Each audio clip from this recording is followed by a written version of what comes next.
Professor, obrigado pela explanação. Meu nome é Guimarães, eu sou aluno da licenciatura das Ciências Sociais. Eu tenho duas perguntas. A comparação da população formada no ensino superior, você deu alguns exemplos, dentre eles o Chile, que a gente sabe que tem uma educação fortíssima, mas eu fiquei curioso para saber da Índia, porque tem um sistema de cotas parecido com o nosso. E a outra pergunta é com relação ao poligráfico que vocês estudam por classes econômica, da classe A, B, C, D e E. A minha pergunta é como que o consórcio avaliou a questão das cotas com outros programas de ação afirmativa ou sociais, como Bolsa Família, por exemplo, que a gente sabe, né, que fatores sociais em si, né, de vida da pessoa, para a reprodução da pessoa enquanto indivíduo, também impacta na chegada dela no ensino superior, né? Então são essas duas perguntas que eu tenho para você. Obrigado. Mais alguém, gente?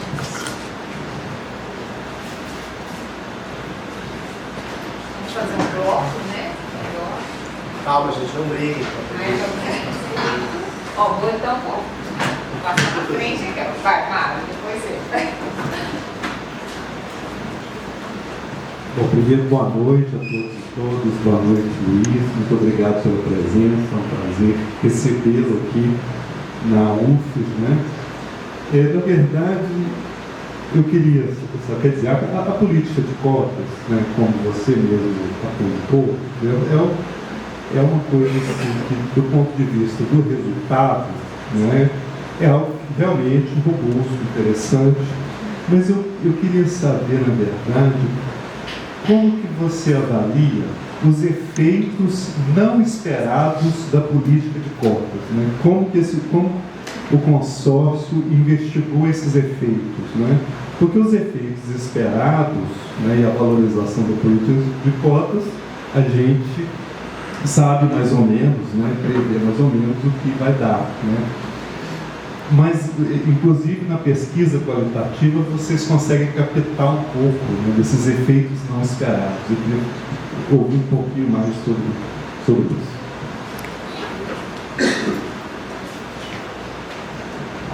Tem alguém inscrito? Bom, então, Luiz, uma pergunta para você. Eu fiquei pensando muito a respeito do período do governo Bolsonaro, que foi um período já identificado nas pesquisas, sobre avanço no desmonte de políticas públicas, sobretudo na área de direitos humanos, incluindo aí as políticas de igualdade racial.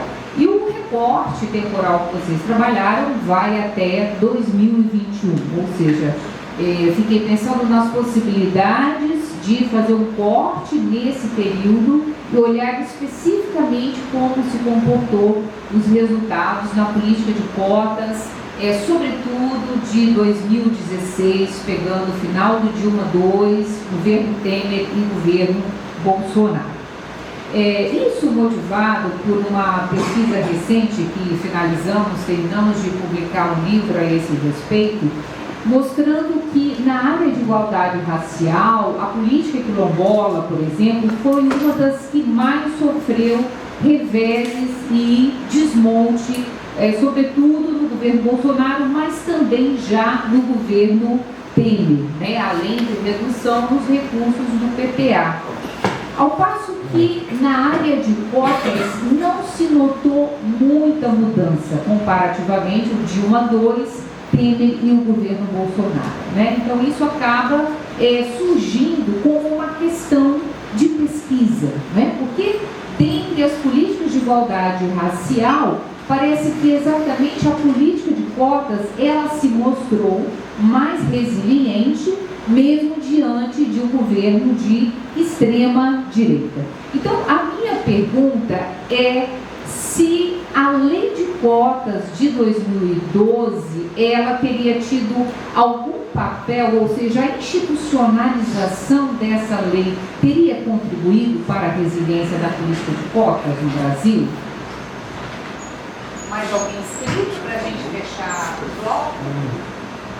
Nunca não vai fazer Então, tudo.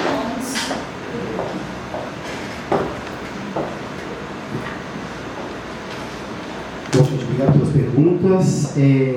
Guimarães, a Índia tem problemas de tem questões até hoje de estimativa em relação à sua população, embora a Índia faça um excelente censo. Mas enfim, são 3 bilhões de pessoas, 2 bilhões de pessoas. A Índia tem mais ou menos 15% de diplomados, o que dá muito mais em termos absolutos do que o Brasil, e que não é um percentual tão distante de 22%. Então, assim, depende um pouco de como você quer ver, mas... Agora, a Índia possui políticas de cotas desde... a Índia tem uma política de cotas de 90 anos, né? Vai fazer 90 anos, tem quase um século de política de cotas. Não sei se vocês sabem, mas o Gandhi fez uma greve de fome contra as políticas de cotas na Índia, essas políticas constitucionais, desde a primeira Constituição pós-colonial na Índia, que não foi exatamente a Constituição democrática republicana, mas é isso, ou seja, é um sistema de cotas hoje muito complexo, muito difícil de estudar, embora tenha excelentes estudos. Mas é isso. 15%, 22%, enfim. A relação entre outras políticas não foi algo que o consórcio buscou entender. O consórcio 2 está dando toda uma atenção às políticas de permanência. Eu sempre tive um pouco de resistência a estudar políticas de permanência, porque eu achava basicamente o desenho das políticas de permanência, sobretudo finais, no governo federal, um desenho muito complexo, muito difícil de estudar e com efeitos muito exíguos, né? Então, o governo federal pega uma quantidade de dinheiro que é muito aquém do que a gente precisa, dá para as universidades, uma parte pode ser investida em quase tudo, né? Ou seja, de restaurante universitário, a xerox, não sei o que lá, outra parte vira bolsa, as universidades depois devolvem esses dados para o MEC de um jeito mais desestruturado, então eu sempre achei meio difícil.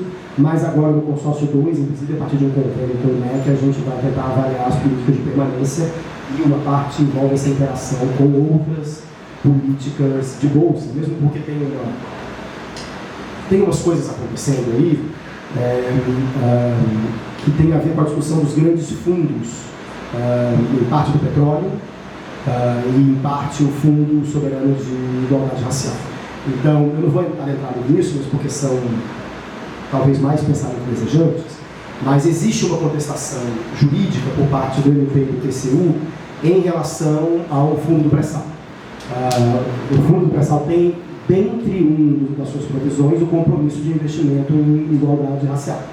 E a contestação via MP e TCU é que o governo prove que esse dinheiro está sendo investido em igualdade racial e que está ou não dando resultado. O que hoje o governo não tem condições de fazer. E a ideia ou a possibilidade é de que, em se provando isso, o governo tenha que investir claramente em uma política de igualdade racial, e a gente entende, o MEC entende também, que essa política seria a política de permanência. Em relação ao fundo de igualdade racial, algo muito similar também, ou seja, uma parte desse dinheiro, se for aprovado também. Na melhor das hipóteses, o que a gente está falando é que, além, se tudo der certo, ou seja, se o governo topar investir esse dinheiro em política de permanência para provar juridicamente que é uma política de igualdade racial, e se o fundo soberano for aprovado no Senado, acho que ele foi aprovado na Câmara e não no Senado, ou vice-versa, não lembro, mas fato é que, segundo as nossas estimativas, a gente vai estar falando de bolsas que podem chegar a R$ 3.500 para estudantes cotistas, dependendo da composição. Então, aquele estudante que é de baixa renda, preto, pardo, indígena, quilombola, etc, etc. Isso tornaria a política de cotas realmente uma política de investimento social pesado, porque, em grande medida, a política de cotas no Brasil é uma política, entre muitas aspas, isso é raro a gente falar, porque toda política custa recursos, mas é uma política que não significou um aumento de gastos substantivos em relação à universidade, ou seja, se colocou gente dentro e se vira aí, fé. O que eu acho errado, eu prefiro ter que me virar dentro da universidade do que ter que me virar fora dela, mas, enfim, isso só para dizer que em relação a essas políticas de bolsas a gente tem possibilidades ou pensamentos desejantes muito interessantes. Mas, efeitos não esperados. Aí o céu é o limite, né? Um pouco desse gosto da pesquisa qualitativa é um pouco explorar o efeito não esperado. Bom, primeiro a gente teve efeitos não esperados circunstanciais que a nova redação da lei tentou corrigir. Eu não falei muito deles, mas, por exemplo, Universidade Federal da Bahia. Nos primeiros anos, depois da adoção de cotas na Universidade Federal da Bahia, o percentual de pretos e pardos caiu. Basicamente porque é a Universidade Federal que está no estado mais negro, então 80% da população se declara preto ou pardo. Muitos cursos tinham uma quantidade substantiva de pretos e pardos. A cota foi estabelecida e a UFBA, como muitas universidades, interpretaram a cota como teto. Então, assim, os cotistas competem entre si, os não cotistas competem entre si. Um cotista tem uma nota maior do que o da ampla concorrência, dane-se. Ele é cotista e está competindo ali. A gente fez um estudo em 2016, ou 2018, em algum ano passado, em que a gente tentou entender quantos cursos tinham no Brasil em que cotistas tinham desempenho melhor do que não cotistas. E naquela época deu 16%, e houve um estudo recente que atualizou esse dado, que deu mais ou menos 22%. Ou seja, isso a nova lei corrigiu. Então, na nova lei, todo mundo concorre na ampla concorrência. Se você teve nota para passar na ampla concorrência, você será incluído na vaga de ampla concorrência. Se você não teve nota para passar na ampla concorrência, aí sim você é deslocado para a política de cotas. Então, você teve vários efeitos não intencionais burocráticos, problemáticos relacionados a isso. Em relação a efeitos não intencionais mais simbólicos e negativos, eu acho que essa ambivalência entre legitimação e deslegitimação da universidade é particularmente instigante, né? Ou seja, é um lugar muito ambivalente da universidade em relação aos eventos. Agora, você teve também efeitos não intencionais amplos muito positivos. O principal deles é o Brasil de hoje é completamente diferente, ou se enxerga de modo completamente diferente do Brasil de 20 anos atrás. Então, se alguém pegasse a máquina do tempo e encontrasse a gente na década de 90, a gente estava lá na década de 90, né, já. E dissesse, olha, o Brasil vai ter a maior política de cotas raciais do mundo, todo mundo, não tem mesa de bar, mesa de jantar que não discutiu raça no Brasil. Década de 90, raça era um tabu. Eu dizia para minha avó, mas minha avó é preta. Ela dizia assim, meu filho, não fala isso, que horror. Mas ele é preto. Não, ele é moreno. Sabe, enfim.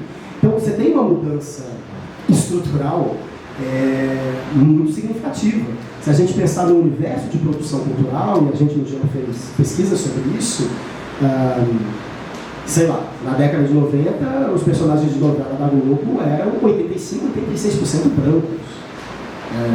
Não estou querendo aqui exaltar a Globo, longe de mim, mas hoje quase todas, até um dia desse, quase todas as novelas da Globo tinham protagonistas negros. O universo da publicidade. O universo da publicidade era assim, o Carlos Azerbal, que foi um dos grandes autores das relações raciais, dizia, tem um texto dele que ele diz assim, dizem que a publicidade no Brasil é profundamente branca. E ele diz assim, não, a publicidade no Brasil é profundamente sueca. As pessoas são loiras. A família Margarina era loira, né? Não era branca, era caucasiana loira. Então, assim, isso hoje é no mínimo um pouco mais difícil de ser assim. Isso também não quer dizer que a gente não esteja enfrentando retrocessos fortes hoje, mas eu acho que talvez o grande efeito de composição das políticas de cotas foi alterar, sem jeito de voltar, o debate racial no Brasil. Eusineia, tem uma coisa interessante em alguns gráficos que mostram o início de uma oscilação. Então você tem um crescimento de diversificação racial e socioeconômica e depois isso imbica um pouco para baixo e pelo que a gente já viu agora, entra num certo platô que não é problemático, a gente está falando de um platô de mais ou menos 50%, mas essa embicada para baixo, embicadinha para baixo, começa na verdade no final do governo Dilma barra governo Temer.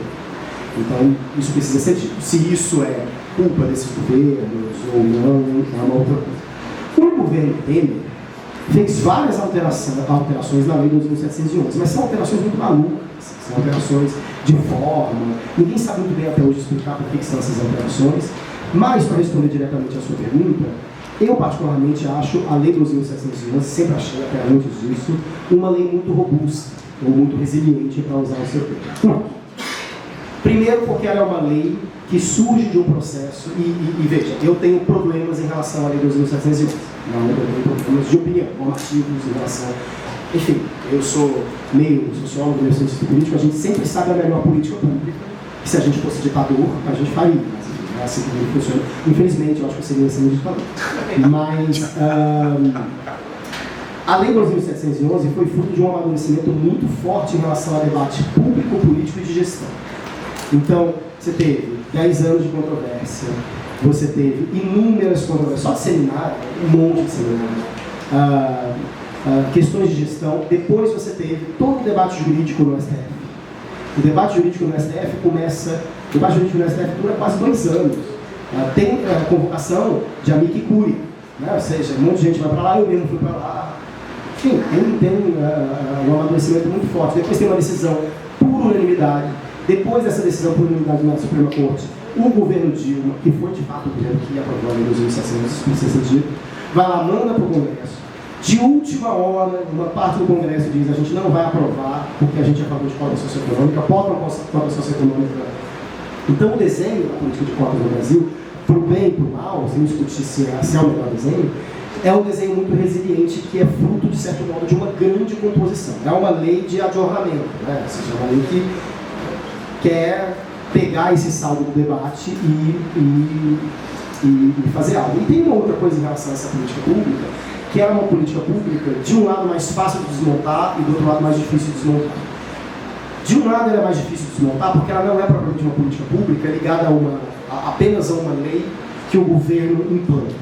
Ela está ligada às universidades que têm uma obrigação de implantação, mas uma autonomia de gestão. Então, para você acabar com isso, você precisa de algum modo ou mudar a lei ou interceder na universidade. Então, isso já é uma certa dificuldade. Mas isso gera um outro problema, ou seja, se você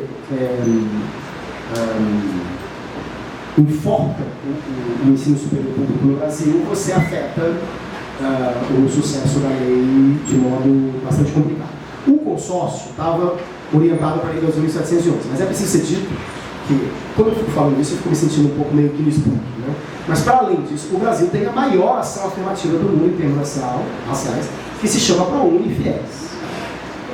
O ProUni e o FIES salvaram o ensino superior privado do Brasil. Então, se a gente volta lá no final da década de 90, as universidades privadas, as grandes, Grupo Objetivo, PUC, estavam fechando, estavam falindo, estavam dizendo para o governo, por dívidas fiscais que tinham com o governo. Então, o ProUni e o FIES basicamente dizem, o FIES já existiu, o ProUni foi criado e tal, mas basicamente o que se muda ali é dizer assim: a gente vai conceder benefício fiscal para as universidades, ou seja, tem basicamente um perdão de dívidas das universidades privadas, que se expandem absurdamente e que se expandem com o critério, inclusive, racial. Tanto no ProUni quanto no FIES você tem, não são propriamente cotas, é um misto de cotas e bônus, porque você tem que compor aqui. Então, no cômputo geral, o ProUni, como você tem muito mais estudante universitário em universidade privada, é uma política de ação afirmativa racial muito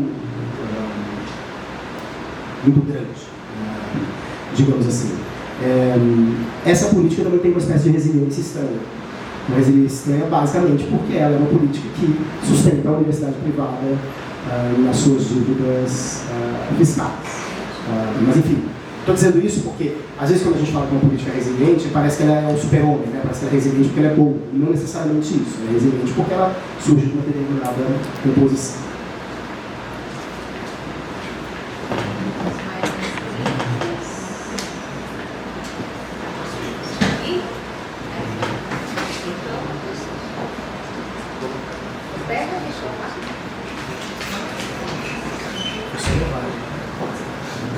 Boa noite.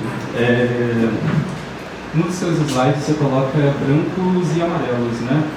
E aí isso também para algumas pessoas não é tão usual essa junção.